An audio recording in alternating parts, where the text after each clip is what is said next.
Pour Eric, une bande d'amis, la trappiste à la main, oubliant leurs soucis, philosophent gaiement. Ils défont et refont le monde de demain, qui s'annonce parfait dans leurs yeux pétillants. Les 25 trépassent, s'en devient pathétique. La musique se lasse. Un instant de silence. Puis les voix qui hésitaient reprennent hermétiques. Il règne un brouhaha, les lumières qui dansent et donnent le tournis au cerveau embrumé. Certains, l'œil hagard, lancent à leurs voisins des propos aigrillards. Le soleil s'est levé. Le patron s'est couché. Seul sur la piste trône un noble chevalier, un bâton dans les bras, qu'il pense être une fée. Je vois tout à coup mon ami chanceler pour se reprendre sauf Seigneur agenouillé.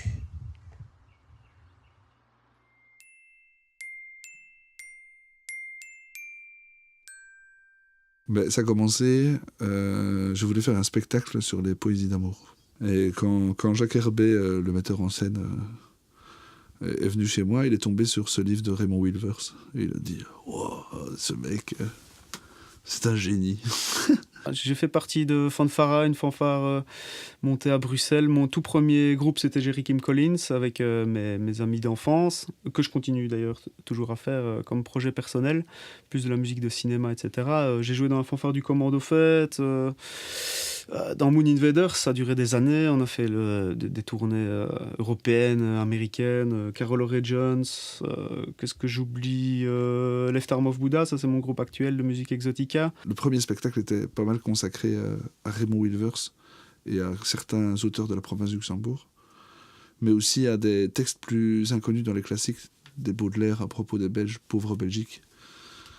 Et c'est un spectacle quand même assez noir. Donc on part de l'amour pour arriver à l'assez noir et même un peu au crade, enfin en tout cas dans le cadre de Raymond, au choquant, à l'interpellant. En fait, comme on vient d'un patelin qui s'appelle Nafréture, c'est pas loin d'ici, mais on allait souvent à la ville, parce qu'il y avait des balles. Donc on a commencé à sortir quand on avait quelque chose comme 17 ans, donc on a été à Bertry. Et c'est là qu'on a commencé à côtoyer un peu tout le beau monde de Bertry. Et Bill, je le connais depuis cette époque-là. Et depuis, on n'arrête pas de se croiser dans des endroits comme ça où on n'avait rien à faire ni l'un ni l'autre, mais on n'arrêtait pas de se croiser, donc on s'est liés d'amitié comme ça. Moi, à la base, je suis un fan de Mika et des Moon Invaders, qui était un groupe de ska extraordinaire, puis qui avait du succès. Je les ai vus à Dour, je les ai vus au Botanique. Donc Mika, pour moi, c'était le guitariste du gros groupe, quoi. Et un jour, il est venu me trouver, il m'a dit « Bill, moi, j'aimerais bien jouer avec toi. » Ouais, je dis « C'est fou !»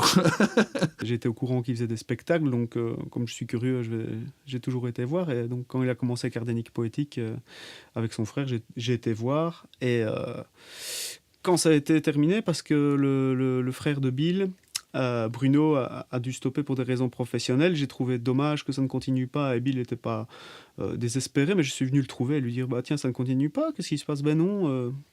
Il explique que son frère avait dû arrêter. Donc je me suis proposé pour venir le rejoindre et continuer ce beau projet parce que je trouvais ça vraiment intéressant. Lui, en plus, il sait ce qu'il apportait de différent de mon frère. Mon frère était plus sur les idiophones, le glockenspiel, le Milton, tous ces instruments-là. Et Mika, guitariste, plus tout ce qui est à peau d'oiseau, quoi. Au niveau des poèmes, ça c'est clairement Bill qui s'occupe de ça. Je lui en propose de temps en temps aussi. Mais lui, il est vraiment la tête dans les bouquins et moi la tête dans la musique. Donc pour les textes, c'est Bill qui choisit, on va dire. Et pour les musiques, je viens, j'écoute. On travaille toujours systématiquement comme ça. Et il me dit « Ah ouais, j'ai un nouveau texte, voilà, je vais te le faire écouter. » Donc je l'écoute une fois ou deux, puis les idées me viennent pour les ambiances musicales. Et donc je propose quelque chose. Je lui demande son avis. C'est souvent très critique. Et, si c'est bien, c'est bien. Si c'est mieux, on cherche autre chose. Et pareil dans l'autre sens, en fait. Je suis un peu son metteur en scène direct parce que je le vois. Donc je lui dis, ça serait peut-être mieux d'amplifier les mouvements, hausser la parole, peut-être. à baisser la parole à certains moments. Donc on s'entraide mutuellement, puisque finalement, chacun est le spectateur de l'autre, quoi. Donc c'est comme ça qu'on travaille. Voilà. Après, moi, j'ai tendance à étudier pas mal de textes, des fois à l'affilée.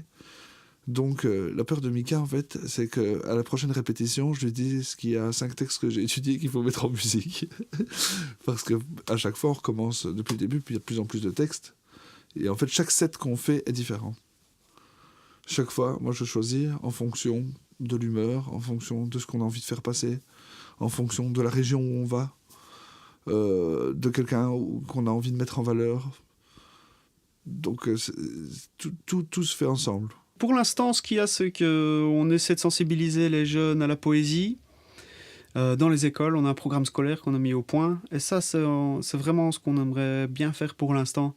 Parce que c'est important, on prend le problème à la base. Enfin, je veux dire, le problème justement de la poésie et de la culture en général. On va directement toucher les jeunes qui sont super attentifs à ça. Très étonnamment. Et en plus, on aide les professeurs de français dans leur cursus, parce que c'est vraiment pas une matière très évidente à donner, je pense. Et avec la musicalité derrière et l'interactivité qu'on a avec les jeunes, ça, c'est notre mission de l'instant. En fait, on est en train de créer notre futur public, en fait. Donc, tu vois, on n'essaie pas de toucher un public en général, mais plus il y en aura, mieux ce sera. Et en plus, dans le cadre de la poésie, je pense qu'il faut démystifier. On pourra arriver en queue de pie, habillé avec une belle chemise blanche, mais tout de suite, c'est nous qui ferions naître la différence et qui rendrions le truc intellectuel et inaccessible. Et notre but, c'est de le rendre accessible et de montrer même que des grands auteurs n'écrivent pas d'une façon si compliquée que ça. C'est toujours du sentiment. Et pour ça, c'est les chemises à fleurs, c'est une interprétation dynamique. C'est ça qui nous intéresse. L'amour en festival camping. C'est à 6h du matin que leurs regards se sont croisés. Un son lourd, drum and bass hardcore en fond sonore. Leurs yeux, ouverts comme jamais, leur donnaient, pensait-il, accès à la vérité du moment. Ils s'embrassent, sans se parler, comme s'ils se connaissaient depuis 10 ans. Ils partagent déjà la poussière accumulée sur leurs lèvres pendant 3 jours de festival. Rapidement, retour à la tente. Zip, ouverture. Ils s'installent. Zip, fermeture. Ils se déshabillent. Une odeur nauséabonde de sueur stagnante se mélange à l'odeur du plastique de la tente. Le garçon se rend compte que ça va être difficile. Son organe ressemble à un ver de terre mort. C'est ça le problème avec les pilules. L'amour est certain, avec un sexe qui ne ressemble à rien.